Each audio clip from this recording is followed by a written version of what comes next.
Good evening students, आज हम पढ़ने जा रहे हैं class 10th biology mechanism of respiration. Respiration की मैकेनिज्म के बारे में हम लोग यहाँ पढ़ेंगे। इसके पहले हम लोगों ने क्या पढ़ा, थोड़ा सा एक बार रिवीजन कर लेते हैं जल्दी से। इसके पहले हम लोगों ने पढ़ा रिस्पिरेशन क्या होता है। रिस्पिरेशन लिविंग सेल के अंदर, लिविंग सेल में फूड मटेरियल्स का जैसे ग्लूकोज का ऑक्सीडेशन होता है जिससे एनर्जी प्रोड्यूस होती है। 38 एटीपी बनते हैं, एटीपी के मॉलिक्यूल्स बनते हैं, या 673 किलो कैलोरी एनर्जी प्रोड्यूस होती है। तो अब रिस्पिरेशन में लिविंग सेल के अंदर फूड का ऑक्सीडेशन होता है।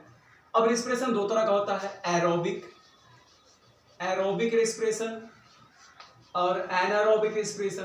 एरोबिक रिस्पिरेशन में ऑक्सीजन का यूज होता है। एरोबिक में ऑक्सीजन का यूज होता है। ऑक्सीजन का अगर यूज नहीं होगा तो एरोबिक रिस्पिरेशन नहीं हो सकता। एरोबिक रिस्पिरेशन में ग्लूकोज का जो ग्लूकोज होता है, ग्लूकोज का कंप्लीट ऑक्सीडेशन होता है, और यहां पर ग्लूकोज के एक मॉलिक्यूल के ऑक्सीडेशन से 673 किलो कैलोरी एनर्जी और या 38 एटीपी मॉलिक्यूल्स का फॉर्मेशन होता है।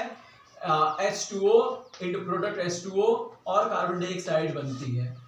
तो ये तो एरोबिक रेस्पिरेशन में हुआ। एरोबिक रेस्पिरेशन हायर क्लास के एनिमल्स, प्लांट्स में होता है। उसके बाद आता है एनएरोबिक रेस्पिरेशन। एनएरोबिक रेस्पिरेशन में क्या होता है, ग्लूकोज का इनकम्प्लीट ऑक्सीडेशन होता है और यहाँ पर बहुत कम एनर्जी 23 से 28 किलो कैलोरी एनर्जी ही प्रोड्यूस हो पाती है, यानी 2 एटीपी मॉलिक्यूल्स बनते हैं। ये एटीपी क्या होता है, देखो एटीपी जब कोई एनर्जी प्रोड्यूस होती जाती है, जैसे ग्लूकोज का ब्रेक डाउन होता जाता है, एनर्जी प्रोड्यूस होती जाती है, तो एडीपी एडेनोसिन ट्राइफॉस्फेट और इनऑर्गेनिक फॉस्फेट और एनर्जी मिल करके एक मॉलिक्यूल्स बनाती है जिसे एटीपी कहा जाता है, और एटीपी के फॉर्म में ही एनर्जी स्टोर होती है, जिससे ऑर्गेनिज्म जो होते हैं वो अपना लाइफ प्रोसेस को करते हैं। तो इसीलिए इसे कहा जाता है एनर्जी करेंसी भी कहते हैं एटीपी को। तो ये रहा एनारोबिक रिस्पिरेशन, लोअर क्लास के एनिमल्स में होता है। अब हम लोग बात करने जा रहे हैं मैकेनिज्म ऑफ रिस्पिरेशन।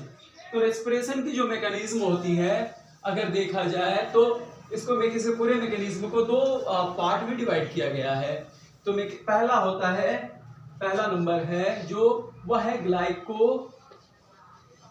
ग्लाइकोलाइसिस या ग्लाइकोलिसिस, जो भी आप पढ़ना चाहो।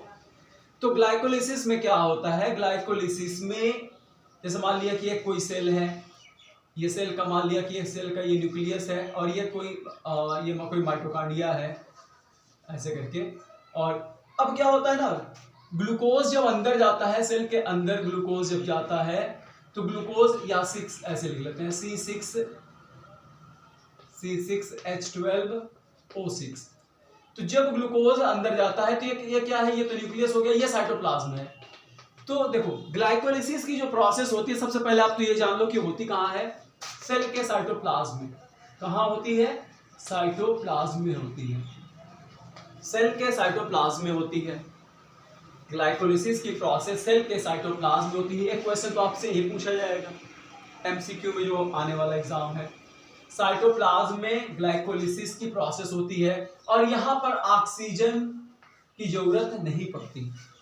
मतलब जो भी रेस्पिरेशन के दो पार्ट होते हैं, ग्लाइकोलिसिस, रेस्पिरेशन के मैकेनिज्म के दो पार्ट है ग्लाइकोलिसिस। तो ग्लाइकोलिसिस की प्रोसेस में हमें ऑक्सीजन की जरूरत नहीं पड़ती, ऑक्सीजन का यहाँ कोई यूज नहीं होता, साइटोप्लाज्म में होती है। अब होता क्या है ग्लाइकोलिसिस में, ग्लाइकोलिसिस में वन मॉलिक्यूल ऑफ ग्लूकोज से ब्रेक डाउन होता है, स्टेप वाइज ब्रेक डाउन होता है। ऐसे नहीं कि बस एक ही रिएक्शन में ऐसे टूट जाए तुरंत जो है बन जाएगा, ऐसा नहीं होता। तो इससे क्या बनते हैं, two molecules of pyruvic acid बनते हैं, पायरुविक एसिड बनते हैं।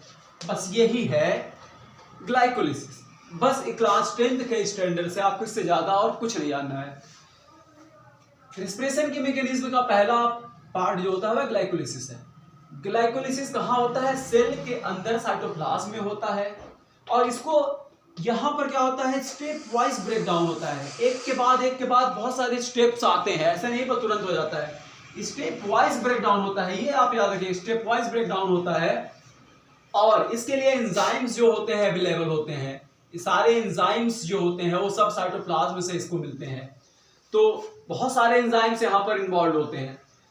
तो ग्लाइकोलिसिस के प्रोसेस में ग्लूकोज के एक मॉलिक्यूल्स का स्टेप वाइज ब्रेकडाउन होता है, जिसके रिजल्ट में दो मॉलिक्यूल्स यानी two molecules of pyruvic acid बनते हैं। पायरुविक एसिड का दो मॉलिक्यूल्स बनते हैं।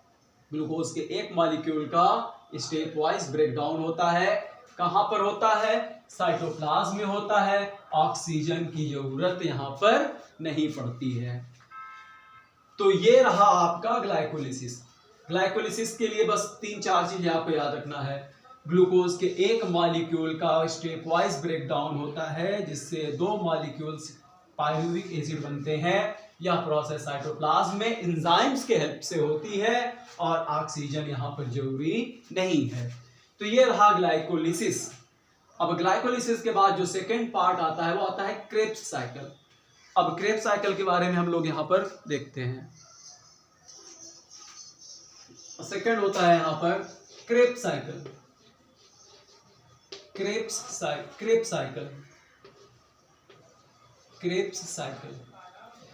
साइकिल भी क्या होता है, क्रेब्स साइकिल सेकेंड पार्ट होता है रेस्पिरेशन के मैकेनिज्म में।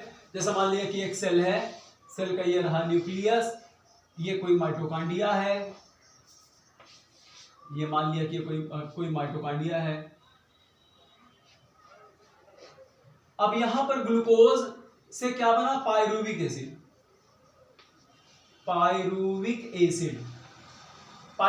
बन गया।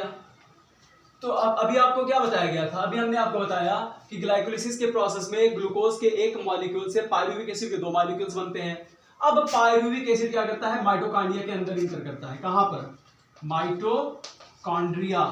अब आप ये याद रखो, आपसे यही क्वेश्चन पूछ लेगा डायरेक्ट कि क्रेब्स साइकिल कहां होती है। क्रेब्स साइकिल माइटोकॉन्ड्रिया के अंदर होती है। ग्लाइकोलिसिस कहां होता है, साइटोप्लाज्म में होता है। क्रेब्स साइकिल कहां होती है, माइटोकॉन्ड्रिया के अंदर होती है। पायरुविक एसिड यानी ग्लाइकोलिसिस की प्रोसेस में जो पायरुविक एसिड बना, अब वह पायरुविक एसिड माइटोकॉन्ड्रिया के अंदर इंटर कर जाता है। अब पायरुविक एसिड